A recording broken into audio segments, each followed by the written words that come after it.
Under the Trump administration, America is winning again, and America is respected again all over the world. We're respected like never before, and that's because I put America first. We're first. And we're first in terms of many countries. When they need help, they call America. I don't always give it because sometimes they haven't been very good to us. You know, NATO wasn't there for us, by the way. You know, NATO was not there for us. We pay all that money for so many decades. Money, money, money. We say, yeah, give us a hand. Well, sure, would rather not. But we remember.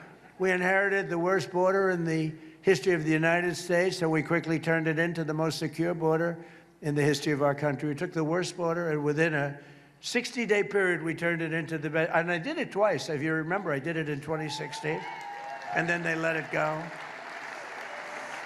But the 2016 border was nothing compared to the border we just had.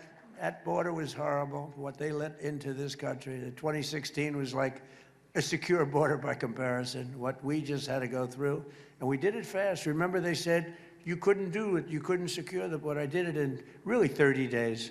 60 days became perfect, but really 30 days. And you know the only difference? Because they said you have to go back to Congress. Yeah, I didn't go back to Congress. The only difference is you had a different president. That's the only difference. In the past 15 months, a historic record of 0 illegal aliens have been admitted into the United States. And we take people in, but they have to come in legally. They have to come in legally. And it was just announced that the total number of attempted illegal border crossings is down by 94%. And by the way, water crossing, you know, for the drugs, 97% down.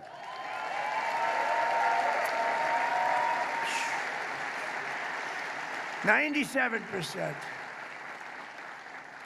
You know, for years we've been interdicting, they like to say, but for years we've been grabbing those boats, bringing them into Miami and different places. They'd be let go in a matter of minutes, always had good lawyers, and they'd be back sailing sometimes that night. They don't sail anymore. They don't sail. And the 97%, in fact, we're going to give probably medals to some of the 3% because I think they happen to be the bravest people. Anybody getting into one of those boats to bring drugs into our country, I consider them to be among the bravest people anywhere in the world, either that or the dumbest people in the world. With the help of our Republican majorities in Congress, I proudly signed the largest tax cuts in American history just now. Largest in American history. And they wanted to give you the largest tax increase in American history. You know, all my life I've been watching politics, and I wasn't a politician until relatively recently, but I've been watching. And I've always watched politicians, Democrat, Republican, Independent, they get up and we will cut your taxes, we will cut your, even if they didn't mean it, they always said it. These people actually say, we're going to raise your taxes. We're going to drive you crazy. We're going to do things that is shocking. That's why people are leaving New York, because of those policies. It's the dumbest thing I've ever seen. It can't work. It just can't work. And we have to be careful, because as a federal government, we don't want to throw good money after bad. They're destroying the city. They're destroying the state. We want to be there for the state, but we don't like what's happening is a guaranteed failure. It's a guaranteed failure. It's not like, oh, maybe it'll work. It's a guaranteed failure. We have to be very careful. Under our leadership, the stock market has set almost 80 all-time highs since the election. Set another one. More Americans are working today. As I said, to me, it's one of the cool, because, you know, they say, well, employment. They say, how's Trump doing in the economy? He's at 42 on the 42. We built the greatest machine in history. It's the greatest in history. More money invested, as I said, $19.2 trillion with a T, $19.2 trillion. And they say, how's he doing on the economy? Oh, he's okay. Not okay.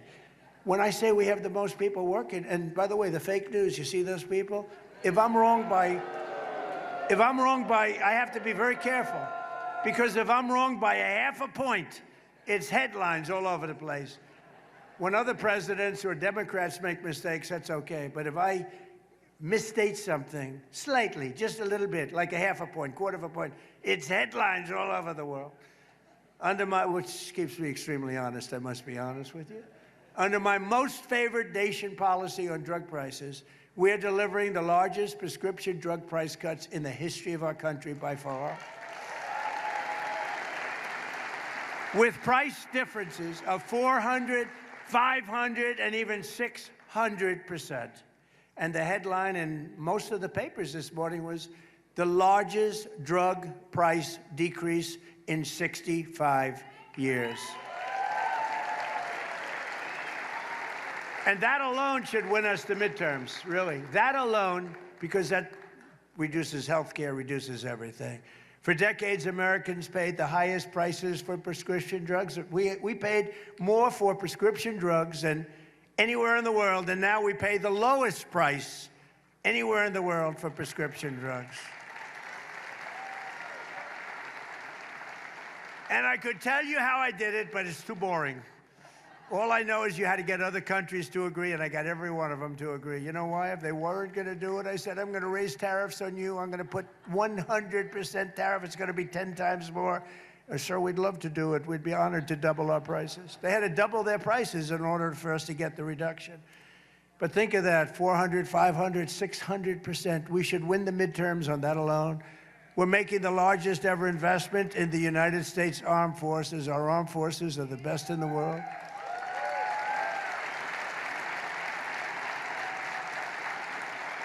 I built it during my first term, including Space Force, which has turned out to